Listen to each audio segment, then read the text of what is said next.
Përshëndetje. Besarda e bia e Afarisit të vrarë Sali Kastrati ka pranuar të jetë dorase e mbytyjes së Fidan Shabit, 20 vjeçari që dje u gjeti vdekur në Pej. Klan Kosova mëson se ajo karëfyr të ishte përdunuar nga i ndjeri. Një punëtor humbi jetën dje e një tjetër për pak shpëtoi sot në 2 incidente të ndara që ndodhen në punishtet të ndërmarrjes Altrade. Drejtuesit e kompanisë që u gjetën afër të dëmtuarve thonë se rastet ishin aksidente. I madhe i vogël me prejardhje nga Breca nëpër Kosovë nga jashtë u mblodhen sot në këtë fshat të Podujevës. Kështu vazhduan traditën e ruajtjes së lidhjes mes vete, edhe pse jeta tashmë i ka shpërndar larg njëri tjetrit. Djemtë e klubit handbollistik Samadregja nga fshati me të njëjtin emër u bën nga sot antar të Superligës së Kosovës. Suksesin e djelmoshave që luajnë pas një pagesë e kremtuan të gjithë në këtë zonë të vushtrisë.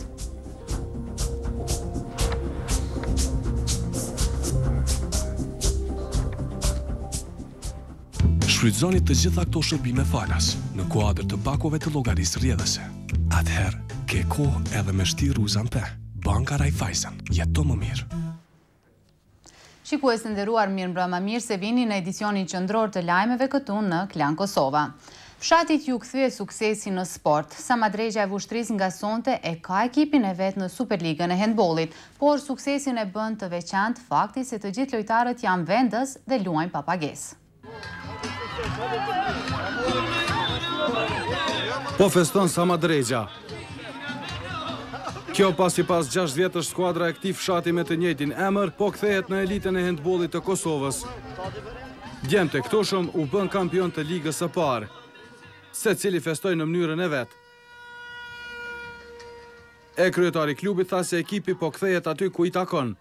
Kjo Samadregja pe sodit do të bëhet prap aty ku ka pas venin në Superligë. Samadregja përfundoi kampionatin pa asnjë humbje. Takimin e fundit e luajti në obor të shkollës së fshatit, ku e mposhti Lepencin 25-21. U treguan shumë atraktiv. Trajneri e lavdroi skuadrën që përbëhet tërësisht nga ky vend. Ona e fortë ekipes ka qenë mbrojtja dhe sulmi i cili ka qenë shumë efikas.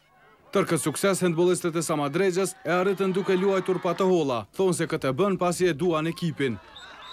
Gjashtë e lojtarë që luajnë këtu nuk paguhet, nuk merr kur parthollash, mirë po vullneti i madh, dëshira e madhe për këta shikues, për këtë vend. Krejt festa në fshatin Samadregj përfundoi me koktej. Kremt pati sot edhe në një fshat të Podujevës. Vetë se në Brec u mblodhen më shumë njerëz, përfshirë edhe nga disa të ardhur nga vendet evropiane. Krejt kjo me qëllim të ruhen rënjët dhe lidhjet familjare. Krejt këta njerëz rrjedhen nga një familje. E këtë të diel janë të buar në vendin nga ku i kanë rënjët, por që në për vite janë larguar në zonat të tjera. I madhe i vogël kam mësy kodra në fshatit Brec të Podujevës. Dikush me vetur e dikush edhe në traktor. Më takuet e gjithë që ka janë me prejare pej fshatit Brec. Kejt janë të një gjakut, një fisi. Ta shumë theve mirë, ba mirë dhe mirë, po vejtë. Mirë po vendin ku ka jetë. Mirë po vendin ku në lindë, ku në. Për këtë takim, disa kanë ardhur edhe nga Kurbeti. Prejardhën e kam prej Breci, jetojmë Podujevë, për momentin jetojmë në Gjermani, në Kajzëslatën. Kemi ardhur prej atje përkatësisht vetëm për këtë ftesë këtu, për këtë mbledhim. E qëllimi kryesor, po thonë të jetë, njoftimi me kushërinjet që janë ndarë gjithandej. I gjithë fshati jonë Breca, të gjithë jemi të një familje, ne e trajtojmë këto si një familje e madhe e Brecës e themi. Pas janë johur, bijat e brecalive po hedhin valle. Anash nuk mbesen as burrat. E kësaj mbledhje po i bashkangjitet edhe një pikë Katundi. Ish presidenti i Kosovës Fatmir Sejdiu po tregon se nëna e tij e donte këtë vend. Kam ardhur po ashtu si amaneti nënës sime që rrjedh nga Breca, e cila më ka folë shumë. Brecasit bëhen bashk kështu për 3 vite me radhë. Zotohen se do të vazhdojnë traditën edhe me tutje.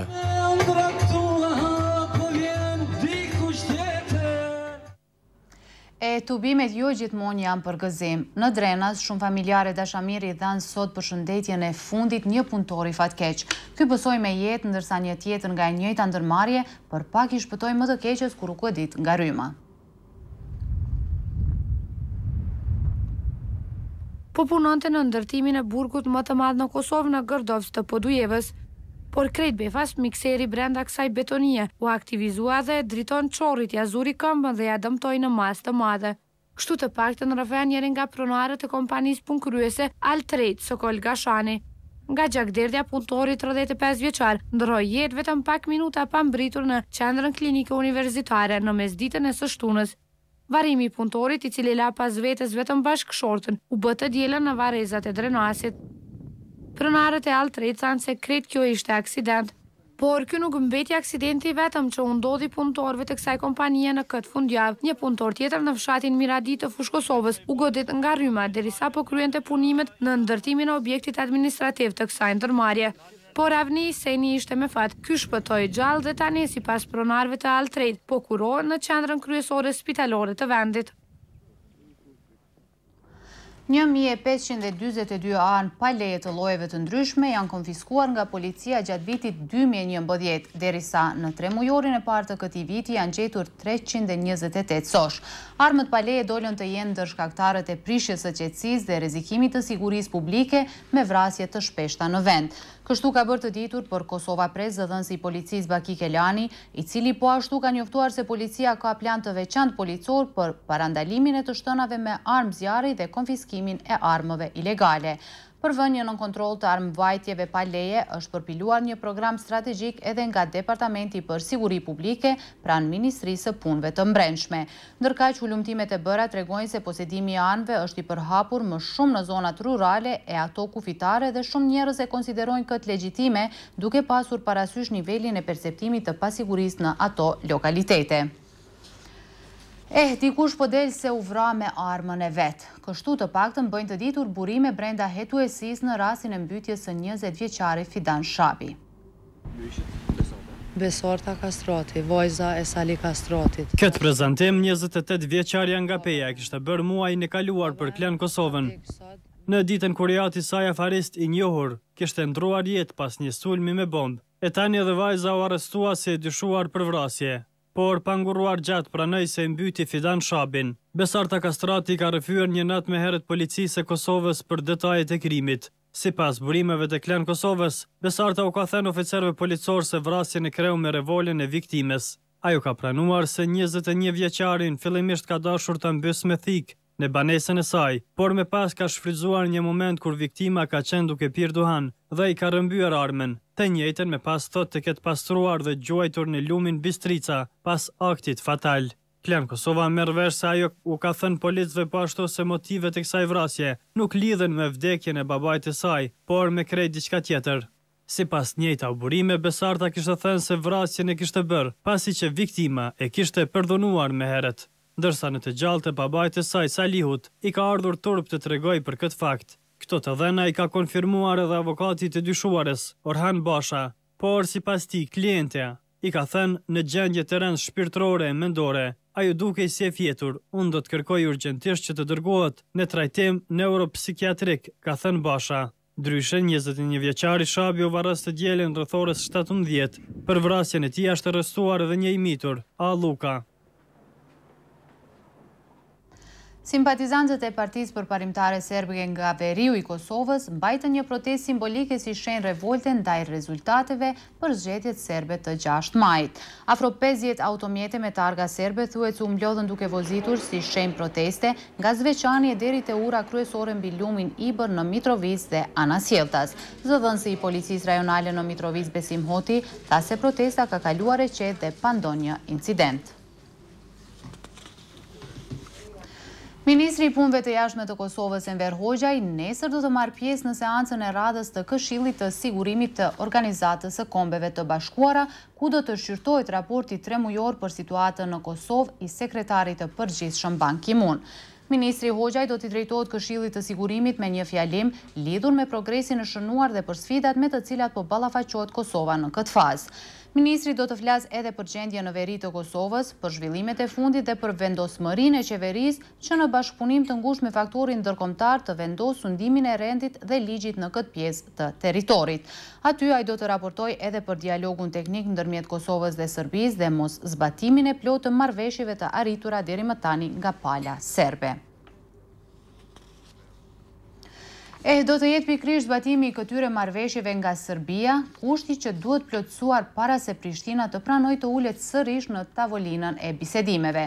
Kështu ka deklaruar shefja e ekipit negociator Edita Tahiri në një prononcim për Radion Evropa e Lirë.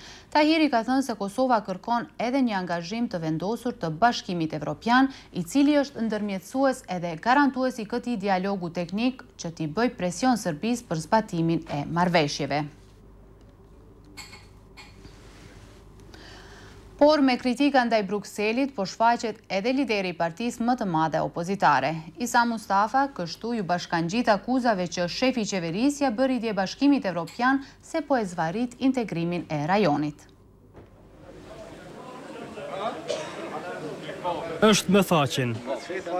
Të paktën kur bëhet fjalë për integrimet evropiane të shtetit kosovar, edhe i pari LDK-s, Isa Mustafa beson se pjesën më të madhe të përgjegjësisë në këtë aspekt e kanë vetë evropianët. Sipas tij, Brukseli duhet i ketë parasysh rrethanat në për të cilat ka kaluar Kosova. Ne nuk jemi fajtorë që faza tranzicionit ka ndodhur e fundit në Kosovë për shkak të okupimit serb që ka ndodhur në Kosovë. Natyrisht ne nuk e kemi shkaktuar atë gjendje, ne jemi viktimat të asaj gjendje, Kosova ka psuar nga ajo gjendje. Dhe mendoj se Bashkimi Evropian duhet ketë mirë kuptim për këtë situatonën. Por pa faj sipas këtyre opozitarit, nuk janë as institucionet e Kosovës. Një përgjegjësi e konsiderueshme qëndron edhe tek institucionet e Kosovës, sepse ne kemi pasur edhe zgjedhjet e kaluara të cilat nuk kanë qenë të rregullta. Këto komente Mustafa i bëri në Deçan ku erdhi për të marrë pjesë në 22 vjetorin në themelimit e kësaj partie. E këtu përpos që u prit ngrohtë, u sigurua se partia që po drejton po ecën mbar. Asnjëherë si më parë, jemi as mirë të organizuar, të konsoliduar në frymën e reformave të nisura nga kryetarët e LDK-s. U shpërndan edhe 200 libreza për anëtarët e rinj. Paraprakisht Mustafa mori pjesë në kremtimin e 22 vjetorit të themelimit e degës së Istogut. Do t'ja zënë derën rektorit Muj Rugova nëse nuk i shpall shpejt zgjedhjet. Kësi kërcënimi për të parin e UP-s bën sot disa organizata studentore. E humbën durimin duke pritur. Dhe tani po kërcënohen me protesta. E bili edhe me hapa radikal. Kreu i organizatës Paqja Studentore doli në këtë konferencë për medje duke thënë se 8 organizatat studentore të Universitetit të Prishtinës kundërshtojnë zvarritjet që po i bën mbajtjes së zgjedhjeve. Në bisedat që kemi pas me zyrtar nga Ministria e Arsimit, kanë thënë që çdo procedurë pritet nga rektorati dhe gjitha procedurat që kanë ngjecur deri më tashti janë ngjecur si rezultat i mos veprimit të rektorit të Universitetit të Prishtinës zotëri Muj Rugova. Studentët po dyshojnë se kjo po bëhet për arsye të caktuara. Mendojmë faktikisht që është duke tentuar që të bëhet një shkelje tjetër e cila është një shkelje dyfish në këtë rast, duke tentuar që t'ja zgjatë mandatin vetes vet, nga se siç e dimë gjithë me shtyrjen e zgjedhjeve të studentëve do të nënkupton edhe shtyrjen e mandatit të rektoratit ose rektorit të Universitetit të Prishtinës.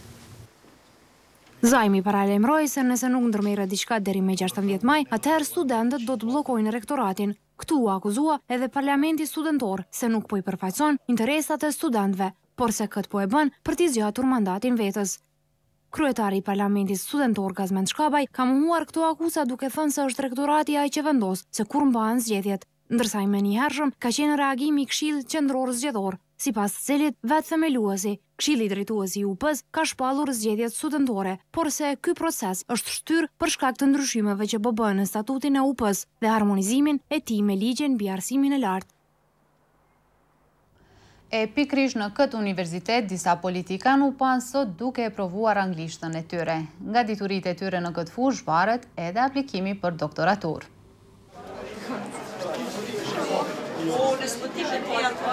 Po i kërkojnë emrat e tyre për të parë se në cilën sallë kanë vendin.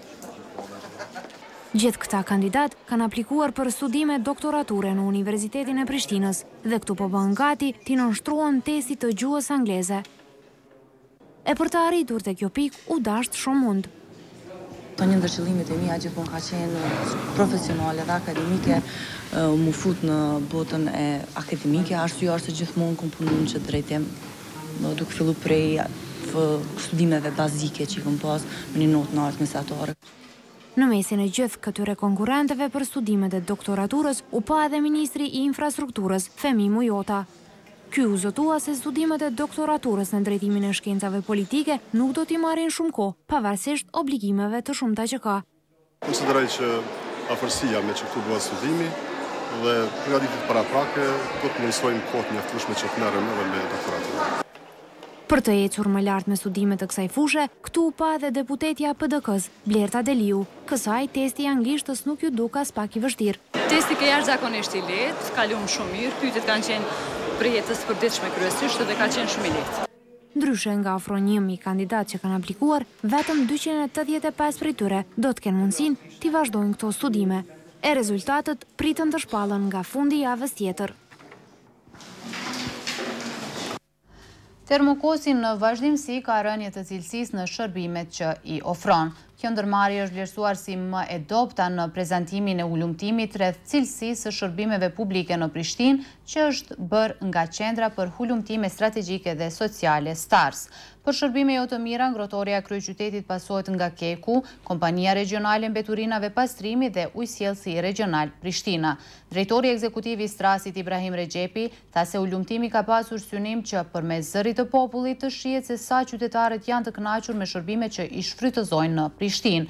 Ai ka shtuar se në bazë të deklarimit të anketuarve del se gjendja e ofrimit të shërbimeve nga ndërmarrjet publike është relativisht e kënaqshme. E një ndërmarrje tjetër po planifikon të gjejë 4 milion euro për të investuar në ndërtimin e parkut në Mitrovic. Hapësirën që dikur Trepqa e shfrytëzonte për hedhjen e mbeturinave, tani pretendon ta shndrojë në hapësirë të gjelbruar. Bretkosat do të këndojnë vetëm edhe pak muaj për skaj sitnicës në Mitrovic. Kështu nuk do të ndodhë më, pasi që kjo hapësirë po pretendohet të shndrohet në një ndër parqet më të bukura në Kosovë. Në këtë projekt do të bëhen të gjitha programet remediate për rregullimin e shtrotit të lumit Sitnic në të dy anët dhe paramendohet të ndërtohet një urë. Për këtë punë pritet të investohen 4 milion euro. Me këto para, për post shtratit të lumit do të mbulohet edhe një pjesë e konsiderueshme e mbetjeve të rrezikshme të kombinatit Trepqa. Mbetjet industriale nga kjo pjesë janë dikon rreth 30 hektar dhe në këto brigje dikon janë 50 deri 60 milion ton mbetje nga e kaluara, të cilat janë të rrezikshme edhe për shëndetin e popullatës. Në këtë projekt u përfshi edhe menaxhmenti i Trepqës. Drejtori Ferhat Çala tha se për këtë çështje do të organizohet një konferencë donatorësh. Madje sipas tij, edhe vetë punëtorët e Trepqës do të punojnë për shndrimin e këtyre hapësirave me mbetje industriale në ato gjelbruese. Këtij lajmi ju gëzua fort një banor i shtëpive afër Sitnicës. Është i mirë se ardhen nëse kjo realizohet edhe nëse shumë e mjeteve cila është fol prej Ministrisë të Ambientit edhe Kuvendit Komunal realizohet edhe hin në projekt si shumë totale e nuk keq përdoret. Për këtë punë, Trepqa e Komuna e Mitrovicës nënshkruan edhe memorandum mirëkuptimi, i cili për qëllim ka ruajtjen e ambientit. Investime ka qaza të bëhen edhe nëse gjendet ofertuesi për privatizimin e banjës së Pejës. Deri më tani Agjencia e Privatizimit nuk arriti ta bëjë pazar këtë ndërmarrje, por shpreson se do të gjendet një blerës ndërkombëtar.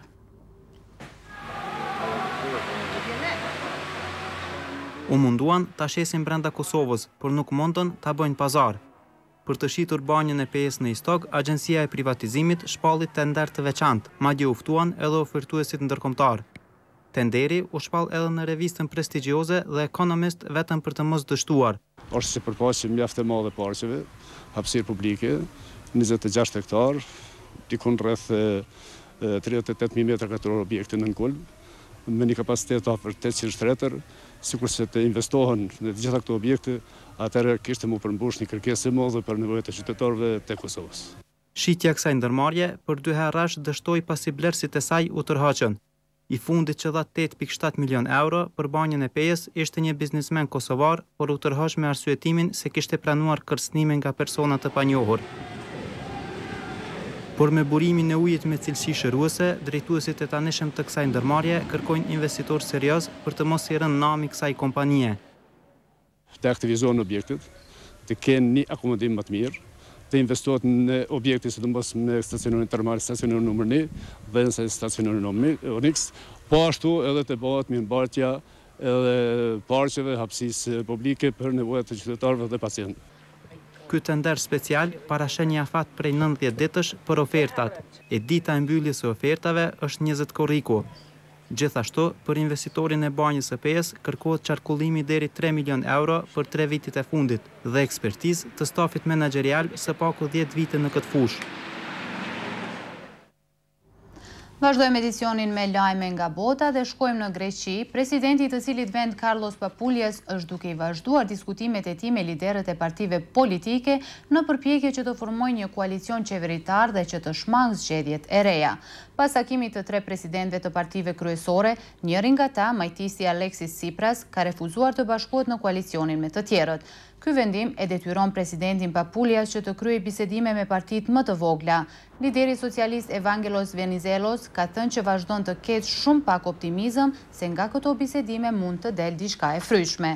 Mbarvajtja jo e mirë e diskutimeve ka nxitur frustrim tek qytetarët grek, të cilët kanë thënë që nuk po don zgjedhje të reja dhe frika që të kthehen tek valuta e tyre e vjetër. Të frustruar me presidentin janë edhe një pjesë e qytetarëve rus. Mijëra vetë u tubuan sot në Moskë në një marsh të paparalajmëruar për të protestuar kundër presidentit të vendit Vladimir Putin. Opozitarët u munduan që duke u shëtitur të tregojnë solidaritet me viktimat e intervenimeve policore, të cilat kanë quar edhe në arestime të shumta, menjëherë pasi u bë inaugurimi i Putinit në krye të shtetit më 7 maj. Pothuajse të gjithë demonstruesve në duar ju pan shirita të bardhë për të mbështetur zbatimin e demokracisë në vend, që sipas tyre është njëllosur pas zgjedhjeve parlamentare dhe atyre presidenciale. Mediat raportuan se në këtë marsh paqësor policia nuk ishte bërë përpjekje që ta shpërndaj turmën. E në Siri dhuna nuk ka të ndalur. Raportohet se 10 veta kanë vdekur, në mesin e të cilëve gra e fëmijë nga forcat e presidentit Assad.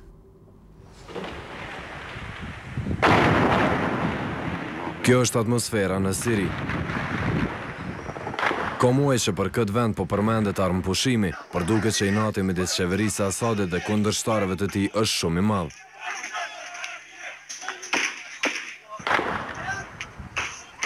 Pamjet e reja të trazirave nga Homsi, Hama e Aleppo po qarkullojnë në rrjetet sociale, në cilat shihen aktivistët pro-demokratik, teksa hedhin gur në drejtim të forcës së sigurisë.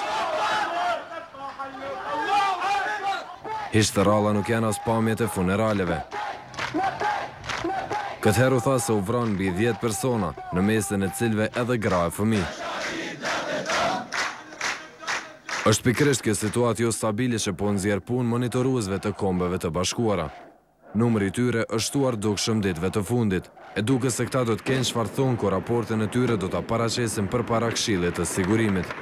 Allahu Akbar, Medinë Kusër Tuksaf. Allahu Akbar. Autoritetet e Ugandës kanë bërë të ditur se e kanë arrestuar njërin nga 5 rebelët kryesor të armatës së rezistencës së Zotit, duke e quar kështu një hap para procesin e kapjes së Josef Konit, kreu i kësaj ushtrie që akuzohet për krime lufte. Zyrtarët e forcës së mbrojtjes së Ugandës thanë se në momentin kur e kapën Cesar Ashalam, ishte i pajisur me veç një anë automatike.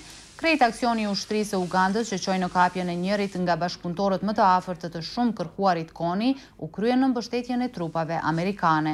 U tha se arrestimi i këtij rebeli pritet që t'i dekurajojë shumë aktivistë tjerë që do të dorëzohen ose që të dalin nga ushtria. 7 persona vdiqën edhe në Hiroshima të Japonisë. Ata gjetën vdekjen nga zjarri që kishte kapluar një hotel. Është luftë e ashpër midis njerëzit dhe zjarrit.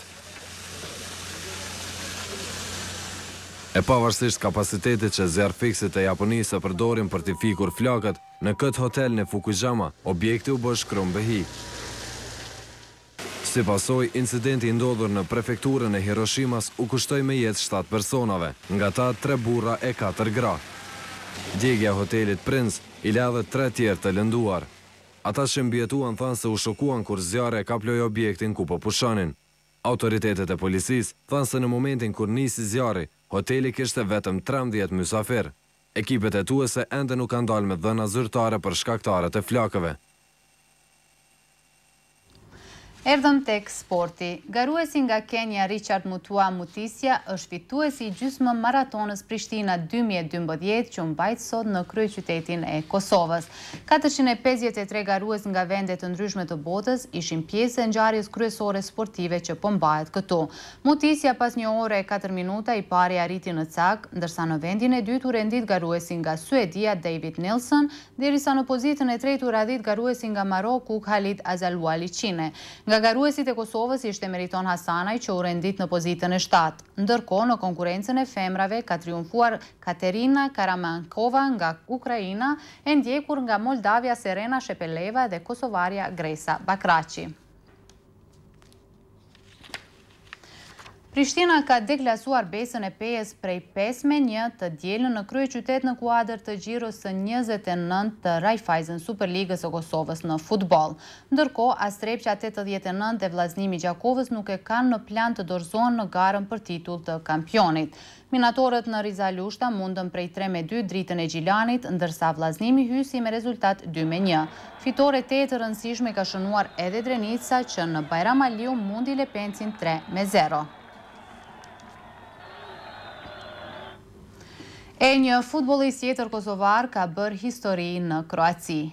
Edhe pas 2 dekadave tifozët e lojtarët e Dinamos së Zagrebit e kujtojnë trimërinë dhe karakterin e fortë të Kujtim Shalës. Me stilin e karateistit, Zvonimir Boban po i mbronte tifozët kroat nga milicia jugoslave. Por 2 dekada më vonë, adhuruesit e Dinamos epitetin e kryeheroi të përballjes historike po ja japin një shqiptari. Për të thonë se i pari u kishte dalë përballë organeve të rendit, kur këto mësujnë për krahësit e ekipit Zagrebas në trazira që kishin përfshirë stadiumin Maksimir në ndeshjen kundër Crvena Zvezdës. Kujtim Shala. Të gjithë flasin për Bobanin, por Kujtim Shala ishte i pari që na mbrojti. Dhe kjo nuk ishte hera e parë. Edhe në Novi Sad, kur na ka sulmuar policia, ai na ka mbrojtur. Hallalli qoftë, ai kishte zemrën më të madhe nga të gjithë.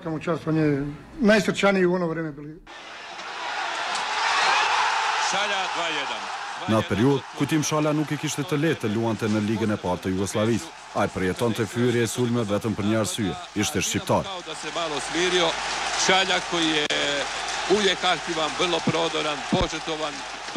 Këtë pohon edhe bashkëlojtari i tij asoj kohe në Dinamo, Vjeko Shkrinja. Kujtim Shala atë vit kishte situatë specifike.